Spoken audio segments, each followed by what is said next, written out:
Hello and welcome to the Roundtable Podcast. I am Shogun. Today is an extremely special podcast event with my very own grandmother, who we'll be calling Leon for the purposes of this podcast. This is going to be a Remembrance Day / Veterans Day special event. And we'll be discussing over 93 years of personal history remembered by my very own grandmother, and her connection directly to both World War I and World War II, and many other very important historical events. So this is a very special event, almost 100 years of living history, my own family, my father and grandmother present. So a very special day for me. But that being said, please make sure you follow us and subscribe to the Roundtable Podcast on both YouTube and BitChute, where you can find over 200 of our episodes uploaded. And especially make sure you join the Roundtable Discord server, where we record our podcast every day at 8 p.m. Central and occasionally at other times as well. So that being said, welcome, Grandma. Welcome, Leon. How are you today? I'm great. I'm very healthy. I'm very lucky. I can be active, and here in BC, the weather's wonderful. We just have a little smattering of snow, but the sun is shining, and I live in a nice place. That's wonderful, and I'm so grateful that you can join us here, and that my friends on the Roundtable server can get to hear you speak. It's a privilege for all of us. So, Remembrance Day just passed yesterday, November 11th in Canada, and I think they call it Veterans Day in the United States. So I think it's our advantage that you have a living memory of two different world wars through your direct personal connections. So if you're willing to, I would like to start by talking about that. Was there a connection to World War I in your family? And I was informed perhaps that a member of your family was actually gassed in World War I. Is that something you'd be willing to talk about? Of course. I was very proud of my father, who was originally born in Nova Scotia. And as soon as he finished grade 12, he and his cousin immediately enlisted.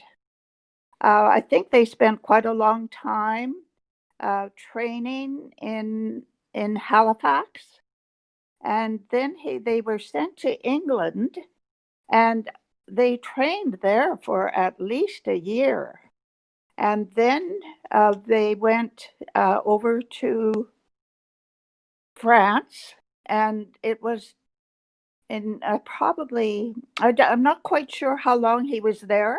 He was there what they call the last 100 days. He was at Passchendaele. He was Vimy Ridge, and he was gassed at Arras, Arras. And the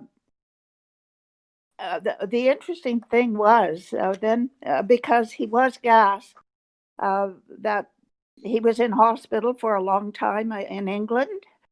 He was also probably in the army hospital, and when he came back to Canada, then they wanted him to go west, because of his lungs. And so it turned out that he came to central Alberta, and he actually, I'll tell you this, he articled for many years. He was the last man in Alberta, or last person in Alberta, who was admitted to the bar with only working with another lawyer. He only articled. He never went to university. He only articled. And so then when he was to be admitted to the bar in Edmonton, the lawyers there objected to it because he hadn't gone to university, which was no fault of his, but finally he was admitted. Plus they didn't like the fact that he was from Nova Scotia and was going to practice in Alberta. Anyway, he ended up practicing where he had done his articling with a senior lawyer, of course. So let's just go back to the war for a minute, because your dad would have been born this. So this is my grandfather, your dad. He was born in the late 1800s, right? 1890 something. Yeah, I think it was 1894, something like that. Okay, so the war started in 1914. Yeah. Well, I think they were just out of high school. They're just out of, okay. So Yeah. that's one thing that I thought was worth sort of noticing, was how young they were when they went overseas. Right, yes. Because the other gent we're going to talk about today, your great uncle Shogun, whose name was Floyd Cox, he was born in 1899. Right. And that photo from the cover of Beaver magazine would have been him Right. somewhere between 1914 and 18. Okay. Right. So if you're born in 1899, when the war is over, you're 19 years old. Right. So he had to lie about his age to get into the army early, which a lot of kids did. And then they were trained and sent overseas as 17 years old, maybe. Well, I think he probably was 17 or 18 because he had finished grade 12. So yeah. And then he sees action as a teenager, or like your dad is injured and he's sent home. He was 2 years hospitalized. Yeah, like right. Leon just said it quickly, but he was gassed. Well, gas is what, cyanide gas or whatever. It destroys your lungs, it destroys your eyes, it destroys all your mucous membranes. You bleed through everything. I mean, you can say it fast, but it was a terrible experience.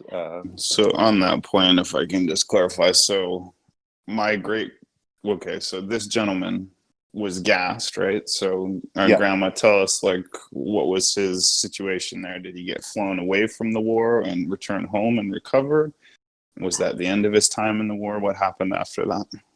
Well, I think he must have gone, like it was in Iraq, and it was, what's the name of that on the cover? Passchendaele. That's quite a famous place in history. And there were a lot of battles fought along Passchendaele. And actually, he was there at Passchendaele for the last 100 days of the war in that area, or he might have been in hospital by then, but that's where he was gassed. And can I interject? I've just got some highlights from a page in this history book that Marge pulled out to talk about, to just give us some awareness of the scale of the slaughter, in World War I. And let's just keep in mind, let's say that present day comparison, COVID has killed 230 some thousand people in the United States right now. Okay, so here's a little bit from the third battle of Ypres, or YPRES, right? YPRES. So here, I'm just going to read you a few lines. Let's see. For months, engineers had been tunneling under the bridge, planting 19 enormous mines containing 450,000 kilograms of high explosive beneath the German positions. The blast killed 10,000 German troops, and the British infantry took the ridge with almost no opposition. Over 3,000 guns bombarded German positions with over 4 million shells. This is just within a day. In capturing less than 2 kilometers of mud, the Allies suffered 32,000 casualties. 32,000 casualties. Torrential rains turned the battlefield into a sea of mud. That's that photo that we're talking about. The Germans mounted wave after wave of counterattack, but the British tenaciously held the 1,500 meters they'd captured, suffering another 21,000 casualties, another 21,000. At a cost of 30,000 casualties, the British found themselves directly below Passchendaele Ridge and under frequent German artillery fire. It was now imperative that the ridge be captured. The Australians managed to capture Passchendaele Ridge. So that's a sufficient reading, right? Because we don't usually do like prolonged text readings, and it is super interesting. I do want to remind you that this is actually an interview with with Grandma. So the first part of the podcast will be me asking her questions, and we'll get her answers. And then after, towards the end, then everyone will be open to participate. But I want to make sure that we get through her part of the podcast before anything else. So, Thank you.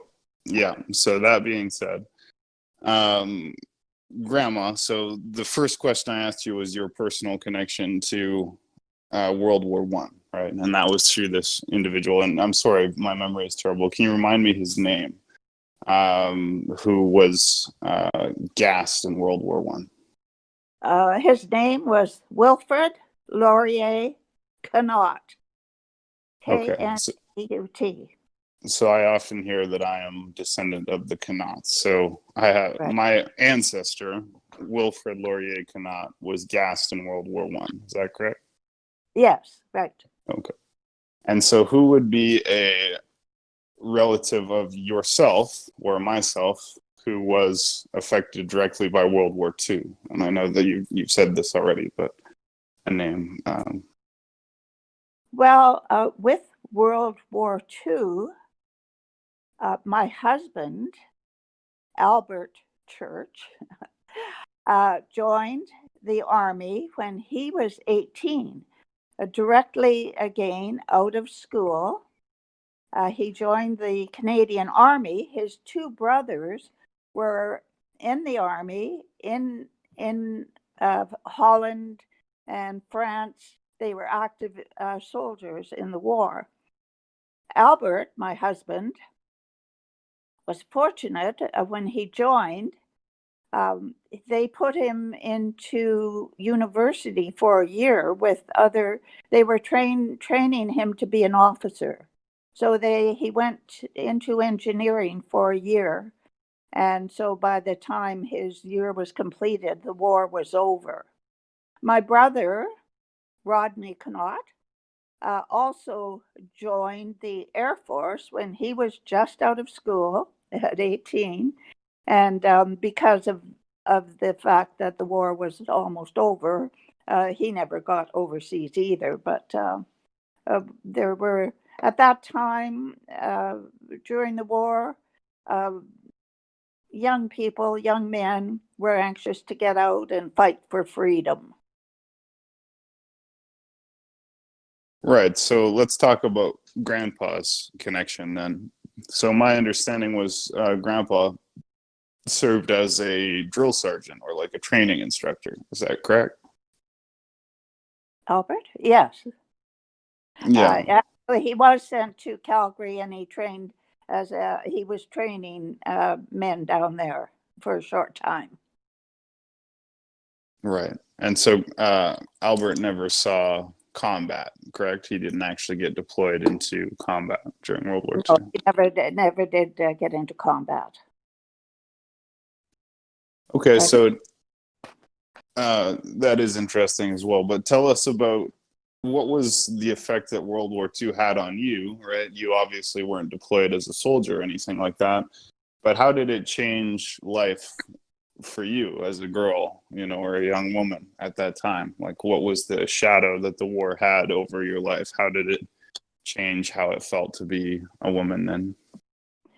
Well, because I was probably 15 when the war ended, or 16, because I came from a small town, there were a lot of young men who had gone overseas that were killed. And so it always affected us. We raised money selling victory bonds. I remember they would ask us to sit in a place and sell victory bonds, and the money went towards helping out. I don't know what way, but they called them victory bonds. It didn't affect me too much. I know it affected my father. He was very upset about the war, but I can honestly tell you, I knew nothing about his background. He never told us that he had had all these terrible experiences as a young man. I never heard anything from him. He would not ever talk about the war. He was always active with the Canadian Legion. but he never talked about being in the war. So when the war ended, right, because you lived to see this war play out and this war end, how did things change for you when the war ended, right? Like, how was life different? Did it become happier? Did you become more celebratory, or what, how did life change? I can honestly say it didn't change for me a lot. We were always glad to see the boys come back to our town that had been away. But I was always very lucky to be in a position where I didn't suffer.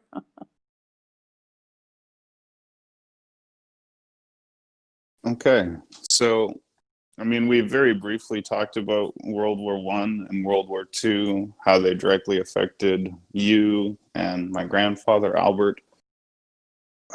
So there's so much we could talk about, right? You have over 93 years of memory, right? So I guess I'll ask you this. What do you think were the most significant turning points that you saw, right, from living your life? Like, I remember even growing up at the cabin, what life was like, and certain things that really changed even in my 33 years of life. But what would you say were the biggest turning points in your life that really changed, history?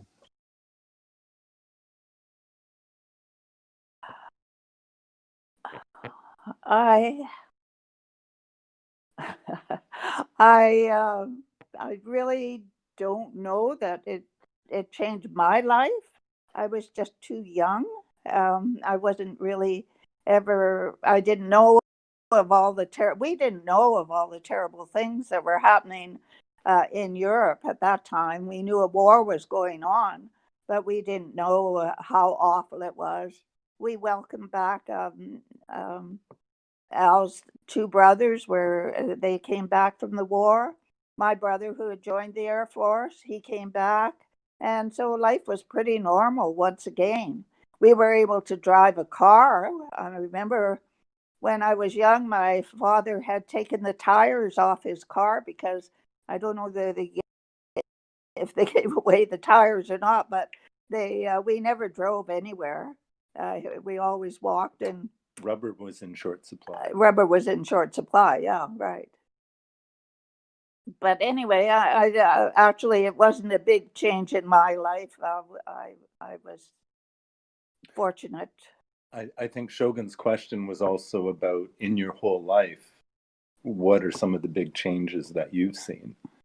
And I wonder about, for example, the idea of the internet and computers. In the war, it was all letters. Oh, right. Yes, in the war, there was only letters, no phone calls. Um, there were just little little blue pieces of paper we were supposed to write on. I forgot what they were called. Mm-hmm. And yes, as a kid, as a 15-year-old, they asked us to write to all our classmates. I wrote to many, many boys all over wherever they were. We never knew where they were. But yes, I did as a kid write, or as a young lady, write to many, many boys that were in the service just to make them feel a little bit better, keep them informed of what was going on in our small town. And the world has changed so much, of course, as David said. Nobody flew at that time, and we didn't drive a car. We didn't go away anywhere because we had no gas. But we didn't suffer. I mean, it was difficult, but I don't remember that we suffered at all. The world So has changed a lot since then, of course. With my husband was fortunate because he was in the army, and his university education was paid for by the army. He was with the he every summer he went down east, went out east and worked as a army soldier. but then he came back and went to university. So we were fortunate that way, and I think his brothers also. One of them went through university on because he'd been in the army, and my brother, who was in the Air Force, his probably tuition was paid all through his years of university.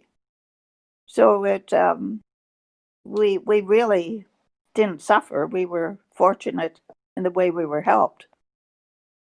So that's all extremely interesting, and I think I want to now open it up for the audience. There's quite a few people here. If anyone wants to ask a question or make a comment for my grandmother, I think this is a good time. And if not, I have plenty more questions. But does anyone have a question or comment? Yeah, So I have. Okay, we're gonna go Saigo. We're gonna go Saigo, and then Ronan in second. Okay, thank you. Okay, so I was curious about how World War II affected you and your life.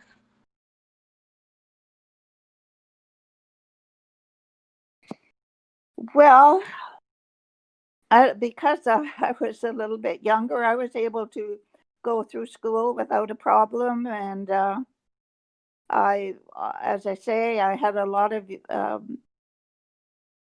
connection with the army. We had a army base in our town in Camrose, and so we entertained. We a lot of the soldiers came to our church, and we would have special lunches for them. But it didn't really challenge my life at all. Thank you. Thank you.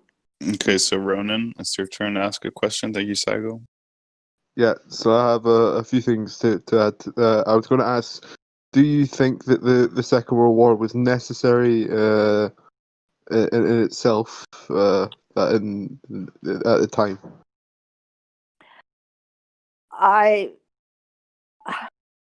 Well, of course, I think we always wonder, is a war necessary?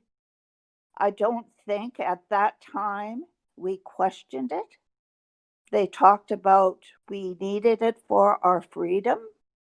And because of my little experience in the world, that was enough for me. We all believed they were doing the right thing. And I question it now, but I didn't at that time. And then another thing I just want that my grandmother was quite keen. I added this the one of my relatives, because I come from Scotland. She comes from a place called Orkney, which is a little island at the top of Scotland. One of my relatives is one of the first people to be killed by a German bomb in the United Kingdom. Just wanted to add that. But yeah, it's really you're a really interesting person, and thank you for answering that question. Thank you, Ronan. I appreciate your question. Hey, Shogun, I've got a question. Is my mic working? Yes, so Mr. Dawson is going to go next. Go ahead, sir. So my question is, I guess, more broadly construed of how much change have you seen in Canada since the late 1920s to now 2020? Because at least in the U.S., our view of Canada as like an open country, multicultural, multilingual, is in many ways a creation of Pierre Trudeau's government in the 1960s to early 1970s. So I'm wondering, in your experience, how have you seen Canada change in almost 90 to 100 years? Oh, well, I mean, it's been a phenomenal change for us, as the same as the U.S. The roads got built. Everything changed so much. Just as computers, we always had telephones, but sometimes we were on a party line, so that we didn't have our own telephone. Any changes that I have seen are what everybody else witnessed. What were you going to say? Oh, well, he mentioned Pierre Trudeau, and of course, your sister-in-law or your brother signed Pierre Trudeau's nomination papers. Yes, right. Yeah, well, my family were always liberals, and of course, at that time, not necessarily right now, but my father did know Pierre Trudeau. I have a picture of him. No, my brother. I mean, my brother. And my dad was always active with the liberals as well as my brother. His name was Wilfrid Laurier. My father's name was Wilfrid Laurier, so I guess there was a good reason for that. He was an early prime minister. He was an early prime minister, right? Not my father. No, Wilfrid Laurier. But I've spent a lot of time in the U.S. We were snowbirds for many years, going to South Texas, and so I have nothing but love and admiration for the USA. Absolutely. So thank you so much. Does anyone else want to ask a question for my grandmother while you have the chance now? Yes, please. I'm wondering how rationing affected your family during the war. How what? Rationing. Oh, rationing. Again, I remember that we were rationed and that, but we were, close to farmers and that kind of thing. I don't think we ever suffered. Only maybe we could only have one egg a week or something like that. We didn't, and I don't remember whether, but I think my mother made bread and again, I never had a problem with hunger. I was very lucky. I came from a small town, and my father did as a small town lawyer. He didn't make a lot of money. He was a very kind man. He was admired by the community, and he was. I don't know. Well, our life was probably better after the war than before because we were always very concerned about what was going on farther away. People looked after each other. Oh yes, right, yes. Well, I do have one question, one more at least. Growing up, I'm sure you went through quite a few different epidemics, pandemics, flus, etc. Can you tell us which ones you've experienced growing up, and out of those, which one affected you the most? Again, I had such a good life. I was healthy and happy. I remember, of course, the polio when it came. I think I was a bit older, and a few of my friends were affected by polio.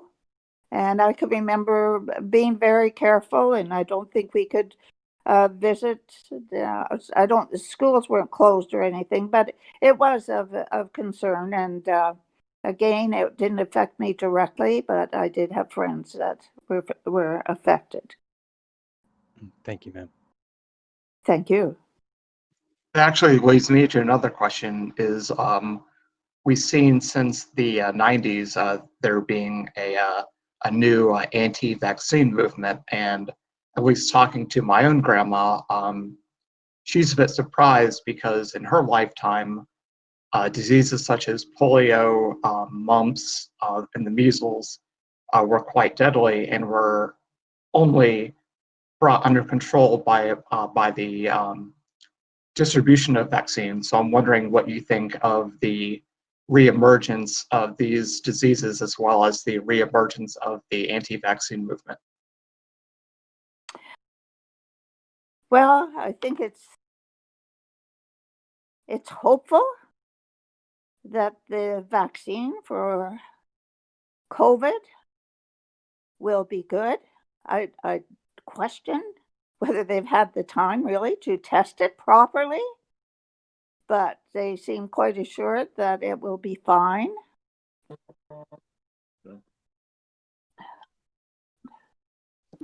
But do you see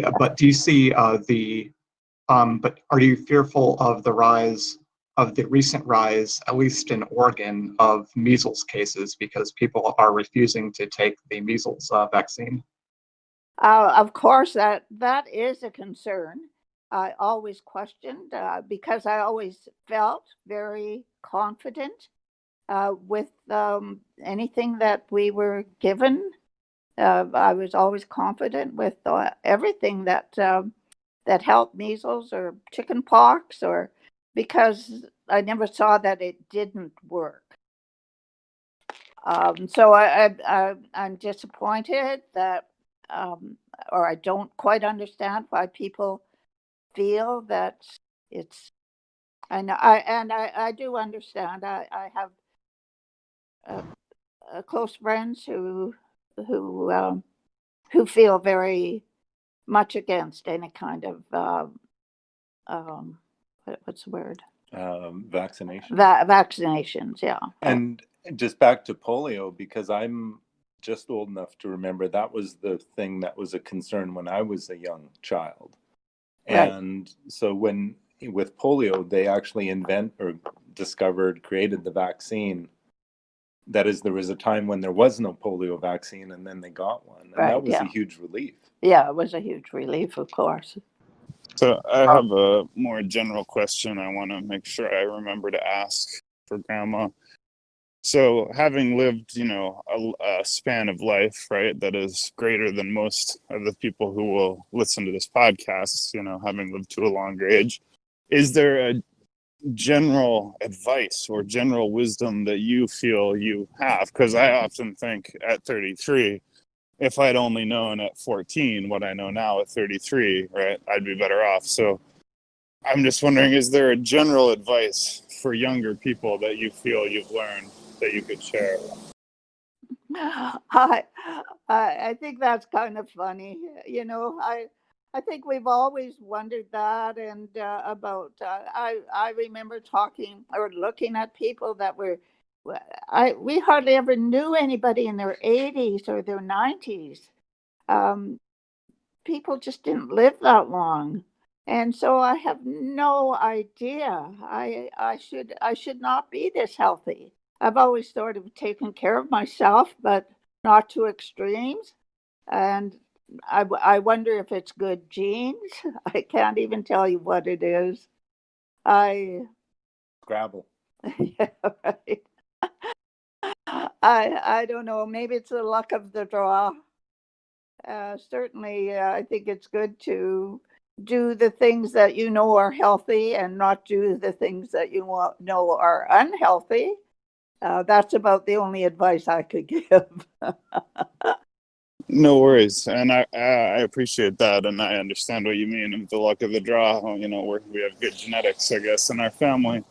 But aside from just how to live to a long age and how to live to be healthy, how about in terms of how to think about life or what kind of choices you should make, what matters, what doesn't matter, right? Like, have you come to any strong feelings about that in terms of philosophy of life kind of stuff? I really don't. I just know that I always wanted to choose wisely, and so I think I did. I don't. I I I don't. I just was lucky. I guess I always had somebody maybe to take care of me, but I've taken care of a lot of people too, and I don't know. I just think just be smart about what you do because it is kind of nice to live this long. I feel so fortunate. I haven't. I mean, I feel so fortunate to be healthy. So I think it's wise to remember that when you're younger. Just think, I know that if I keep doing this in 5 years, I'll be sick. Don't do that. Could you talk about caring for other people and how you do that? I don't. Well, you're always caring for your neighbors. That's what I've been fortunate that because I have been healthy, that I have been able to I have almost always had somebody in my life I could take care of. And I've always done it happily and hopefully. And I just feel so fortunate that I have been this healthy physically and possibly mentally. I think I've made wise choices, but certainly not because I'm that smart. Well, it's not Well, about wait. intelligence, but you are very intelligent. But benevolence, right? Goodwill and good intention towards others, you do embody that and you do represent that. And I think it's fair for me to say, and I apologize for the street noise, you know, I have the highest respect for you, Grandma, as a person, your conduct, your character, your quality of personality is of the highest order, absolutely. And you are an inspiration to a lot of people, including myself. And we are grateful for you. And I just want to make sure I say that in this recording. I got Okay. a question. I got a question I wanted Shogun to ask, but I'll go ahead and ask it if you don't mind. It would be really cool if you could tell us a story about, one of your grandparents or great grandparents, something that will help us get to know them a little bit, that you can, relate to us. Go back in your family history. Uh, well, I've been very interested. I've been very interested in my family history, and I've done quite a lot of work. And of course, with our computer, it's easy to do. But the Connaughts came to Nova Scotia in 1749. They sort of helped develop Halifax and the country. They were very active in the community, and they were one of the Connaughts was on the first board of Parliament? in Parliament, yeah, right. Of Nova Scotia. Nova Scotia, if you're a Canadian. They knew Joseph Howe well for some reason. I haven't figured that out, except they were from the same area. If you're Canadian, you know the name Joseph Howe, the father of Confederation. And I've always, but we've been a small family. The Connaught is not a name. It's been a very small family, so I never really knew my grandparents on either side. Anyway, thank you for the question. I can't come up with something brilliant, but So That's very interesting. Thank you. I thank have you. another question for you. What do you think of the rise of technology in your lifetime? I mean, because in my generation, because I'm in my 20s, we're kind of the last generation to grow up without technology and go out and play and go outside and stuff. Whereas I see young people now, they want to sit and play on their computers and stuff and don't really go out as much as they should. I just want to hear what you have to say on that. Well, of course, Remembrance something. technology is overwhelming, and certainly children are different now because their parents are busy, so many have to be both parents working, and so then they get into the games on computers, and lots of the games on computers are really good. But when we grew up, it was just we were lucky to have bikes. We had bikes, we rode bikes, we played kick the can, we played hide and seek. Then we skated. That was most. And the guys played hockey and baseball, and we were outdoors a lot. We could go outdoors. We could go anywhere we wanted. We could go on our bike for miles, and our parents never even questioned us. Where have you been? So life was different. I lived in a small town, of course, and so everything now everything is challenging now. It's challenging for the young people, and it's challenging for their parents because life isn't easy, especially with COVID. Thank you very much for answering that question. I think it's very interesting to to hear what it was like when you were growing up. And if I can just add, Leon, Shogun's grandmother, is a very capable user of the internet, email. She does all her banking online. She does her groceries online. So at 93, she's made the transition to the digital world, which is rare also. It's a lot easier with a computer, that's for sure. So is there anybody who hasn't had a chance yet who has a question they wanted to ask? Well, I was going to say, speaking of transition, how did you see Canada's transition from the previous healthcare system to the provincial single-payer system that you guys have now? Mm-hmm. Do you remember when Canada had private healthcare before Medicare? I don't really remember that. I know that my parents had to pay for our hospital stays. I think, well, we are so fortunate in Canada right now with never a worry. We can go to a doctor at any time and not worry. We don't worry about going to the hospital. There's never a health concern in Canada, I don't think. We're just very fortunate. I don't think that it ever disrupted our lives. I think even when my kids were born, we had to pay hospital at that time. But it was never exorbitant, never the kind of prices that they have in the US for some reason. I don't know why.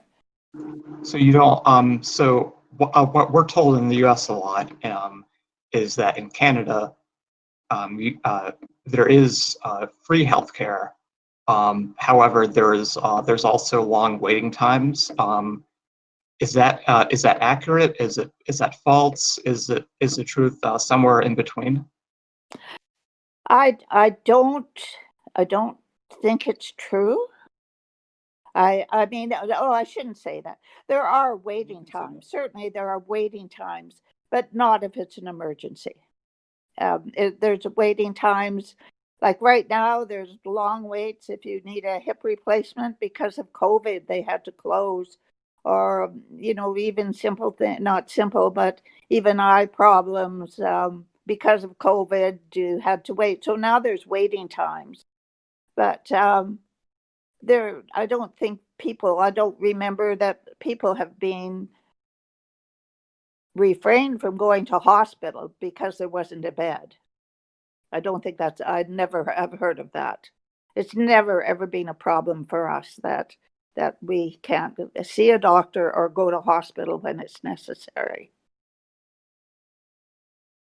So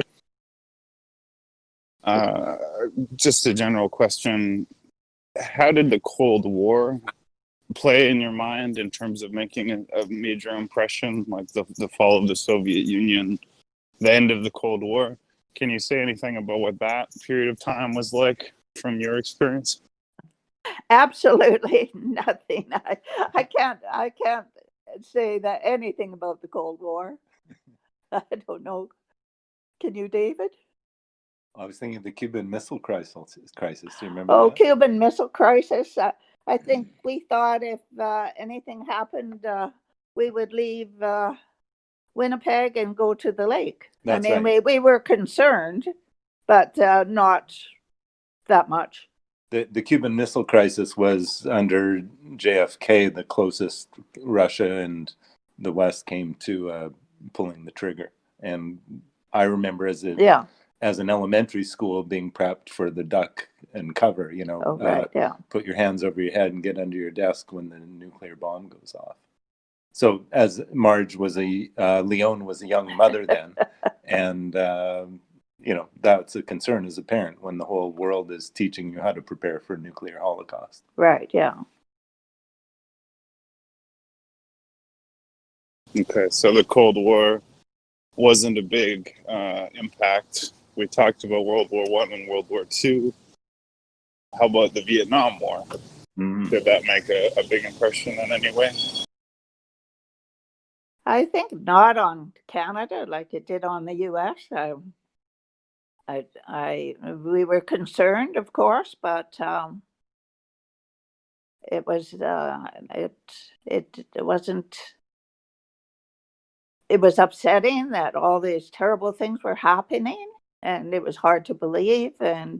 But no, there were quite a few Canadians, I think, in the war, but they were. But I don't think they felt they had to go to war. but the Vietnam War, the soldiers who went were men my age. And you had 4 sons. So if we had been Americans, would have been subject to the draft. Your Right, sons yeah. would have been subject to the Right, draft. yeah. We knew that.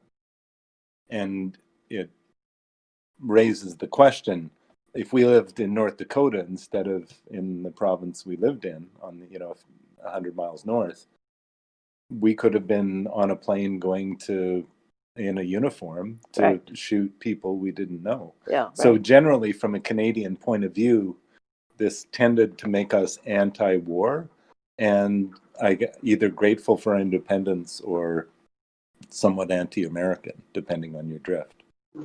Did you know any Americans who left the U.S. To come to Canada to avoid the draft? I have met people. Yes, I have met people that have come to Canada to avoid the draft. Not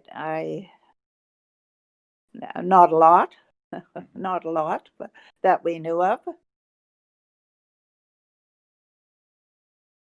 and not recently. But a lot of the hippie movement in Canada were expat Yeah. Americans. Oh, could have been, yeah, right. They yeah. moved north to avoid the draft. Right, yeah. So I might ask 2 questions. First question would be, what is the direction that society has gone since you were a young girl, that you think is negative, right? Like, what's a way that society has developed that you feel is a step in the wrong direction? That'd be my first question.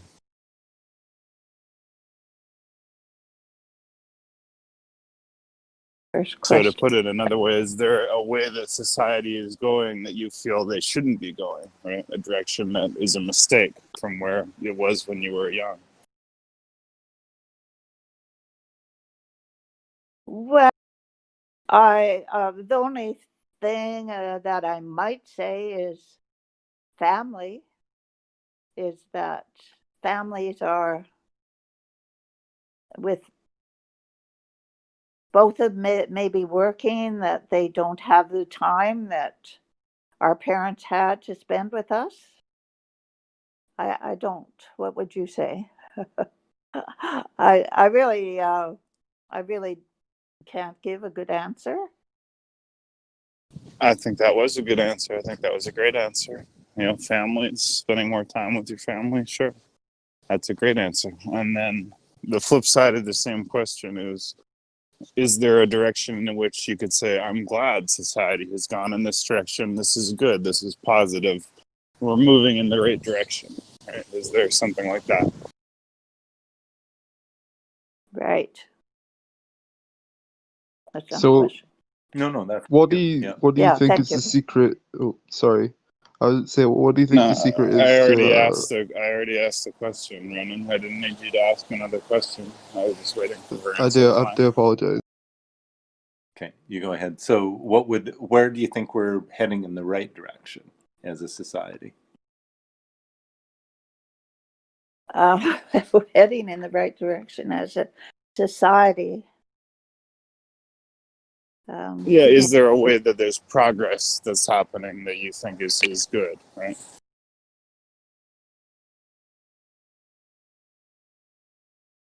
Well, what would I say? I admire, say, the Green Party that are trying to save the world. I admire what they are doing. I admire people who go into politics because it's certainly a thankful job. I mean, we don't like everything they do, and but most of them are going in for reasons to help the world. What else do I admire? I admire. Oh, there's so many things. Like I admire people that uh, devote time to others, to help the mentally challenged, to help the physically challenged. I mean, everything that. But people have always done that. I don't. But you'd like to see more of that. But You'd like to see more of that. well, of course, everybody would, but people are so busy, you know. And Well, that's I think absolute. it's wonderful that there's a kind of discussions like this with people that really are interested in what's going on in the world. Well, I totally agree, and I think those are great moral directives. So I want to open up one more time for the audience. Does anyone have a question they want to take this chance to ask for my grandmother? Or Yeah, I was going to ask, what do you think the secret is to a long and happy and prosperous life? What was that? The secret to a long, happy, and prosperous life. And if you could answer in a Scottish brogue, it would help. I have no Scottish brogue. I really don't know. I think maybe always try and be optimistic. Try and be healthy. Try to be healthy. Try to be happy. Sometimes it's your decision. You know, if you wake up in the morning and you think this is going to be a bad day, just try and change it to no, this is going to be a good day. Might be my last day, but I'll make it a good day. Mhm. I really am not a great philosopher. I enjoy reading. I just enjoy my life. I enjoy my friends.